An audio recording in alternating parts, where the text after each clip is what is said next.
Vlk a 7 kozliatok. Bola raz jedna koza, ktorá vychovávala 7 kozliatok. Mala ich rada, ako len matka vie ľúbiť svoje deti.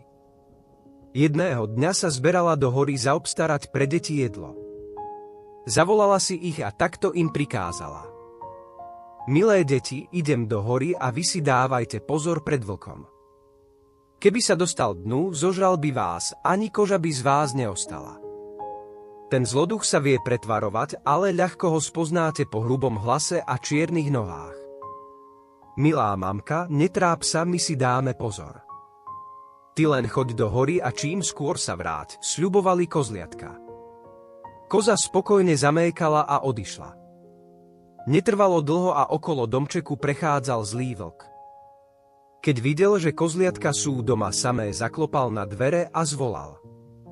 Otvorte mi, milé deti, prišla vaša mamka a každému z vás niečo dobré priniesla. Ale kozliatka podľa hrubého hlasu poznali, že je to vlk. Neotvoríme ti, povedali, ty nie si naša mamka. Naša mamka má milý a tenký hlas a ty máš hlas hrubý. Ty si vlk.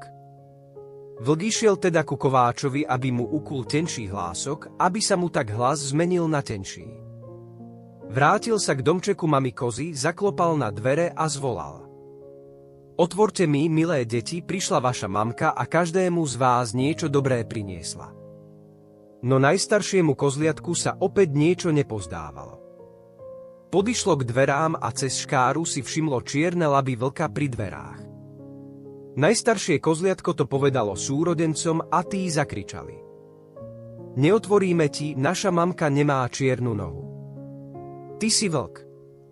Vlk sa veľmi nahneval a utekal do mesta. Rozbehol sa vlk k pekárovi a povedal mu. Udrel som si nohu, potri mi ju cestom. Keď mu pekár nohu potrel, bežal k mlynárovi a kázal mu.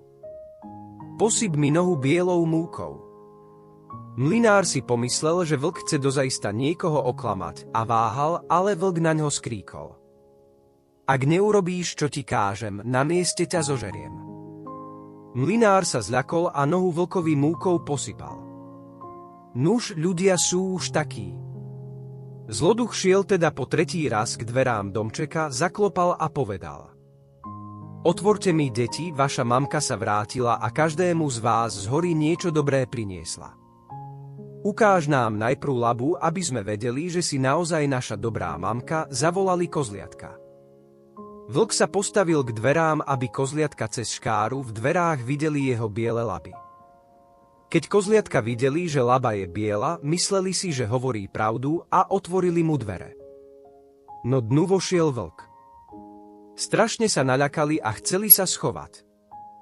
Jedno skočilo pod stôl, druhé sa ukrylo v posteli, tretie v peci, štvrté v kuchyni, piate v skrini, šieste vliezlo pod umývadlo a siedme do skrinky od hodín. No vlk ich ponachádzal a bez dlhých okolkov jedno za druhým pochytal do vreca. Iba najmladšie, ukryté v hodinách, nenašiel. Keď si vlk ukojil svoju hnusnú pažravosť, odpratal sa preč. Odniesol kozliatka vo vreci do svojej jaskyne. Zakrátko sa mamka koza vrátila z hory domov. Ach, ale čo tam našla? Dvere boli do korán, stôl, stoličky a lavice poprevracané, z umývadla ostali len črepy. Prikrývky a vankúše niekto z postele povyhadzoval. Hľadala deti, ale nikde ich nebolo. Vyvolávala ich po mene, hľadala ich a plakala, ale ani jedno sa jej neozvalo, ani jedno nenašla. Až po chvíli sa však opatrne ozval jeden tenký hlások. Mamka moja, ja som tu v hodinách. Malé kozliatko, ktoré bolo zo všetkých najmladšie, rýchlo utekalo k mame. Obaja sa zvítali a kozliatko jej porozprávalo, ako prišiel vlk a ako tie ostatné kozliatka všetky pochytal a zobral. Mama koza vedela, že treba rýchlo konať. Rozbehla sa teda do vlkovej jaskyne. Dobehla tam práve včas, lebo to, čo uvidela, ju vydesilo. Vlk sa akurát chystal malé úbohé kozliatka zožrať. Mama koza neváhala ani chvíľu a v okamihu vymyslela plán. Z plného hrdla začala békať a mékať. Ozvena v jaskyni urobila svoje a celou jaskyňou sa rozozneli strašidelné zvuky. Vlk sa strašne naľakal. Zabudol na svoj hlad aj na kozliatka a aby si zachránil vlastnú kožu, vzal nohy na ramená. Utekal a utekal, čo mu sily stačili, a ani sa neobzrel. Mama koza sa zvítala s kozliatkami, ktoré jej sľúbili, že už viac nikomu cudziemu dvere neotvoria.